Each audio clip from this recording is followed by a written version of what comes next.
অসম প্ৰহৰীৰ সমূহ শ্ৰোতাদৰ্শকলৈ আমি নমস্কাৰ জনাইছোঁ।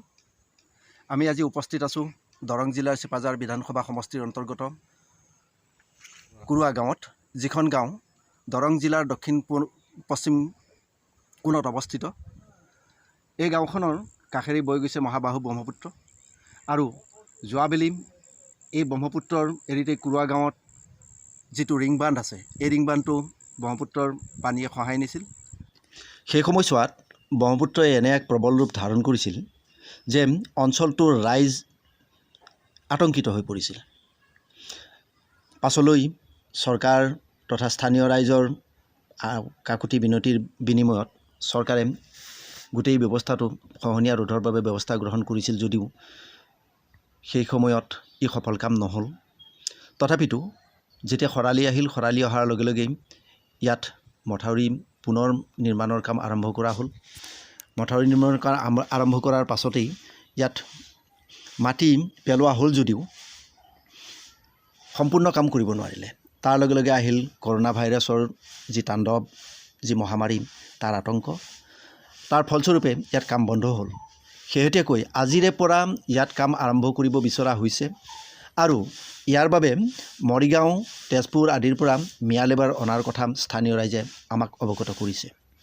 ইতিমধ্যে আমি প্ৰশাসনীয় ইয়াত যিখিনি বিষয়া বা বিভাগীয় যিখিনি বিষয়া আছে বা তেওঁলোকক চোৱা চিতা কৰাৰ কাৰণে মানুহ আছে, তেওঁলোকক আমি কথাটো সুধিছিলোঁ।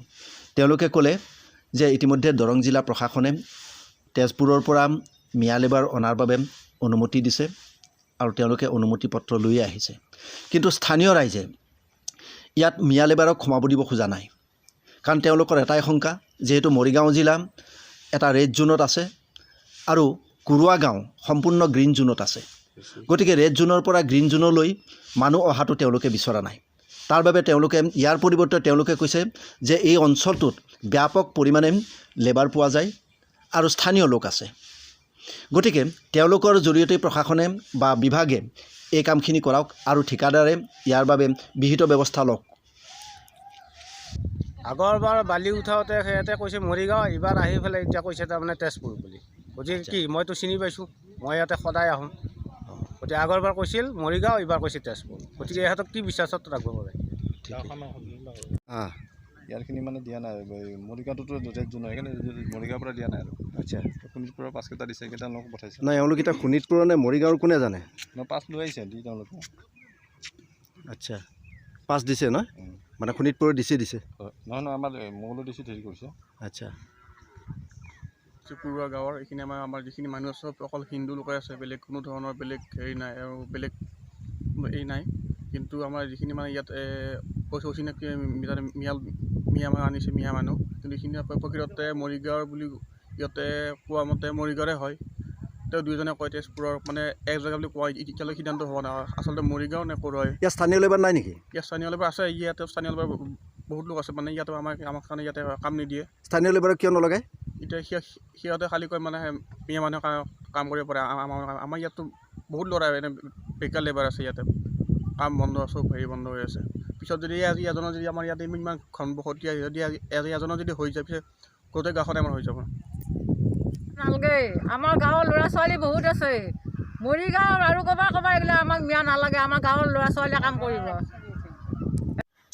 এতিয়া বিষয়টো হ'ল চৰকাৰে যিটো সময়ত ৰেড জোনৰ পৰা গ্ৰীণ জোনলৈ মানুহ অহাটো নিষেধ কৰিছে, তেনে ক্ষেত্ৰত ৰাইজৰ এই সিদ্ধান্তৰ বিপৰীতে বা ৰাইজৰ এই শংকাৰ বিপৰীতে চৰকাৰে কাম কৰিব নেকি? যদি কৰে, গাঁৱৰ ৰাইজক তেওঁলোকে সান্তনা কি বুলি দিব?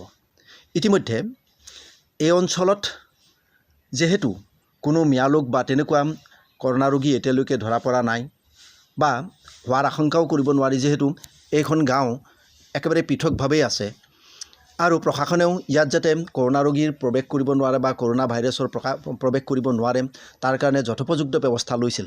তেনে ক্ষেত্ৰত আকৌ চৰকাৰেই এই ব্যৱস্থাটো কৰিব নেকি যে বাহিৰৰ পৰা অহা লোকক, সন্দেহজনক লোকক, যিসকলৰ তেজ পৰীক্ষা কৰা হোৱা নাই অথচ পাৰ্মিশ্যন দিছে, সেইসকল লোকক কাম কৰিব দিব?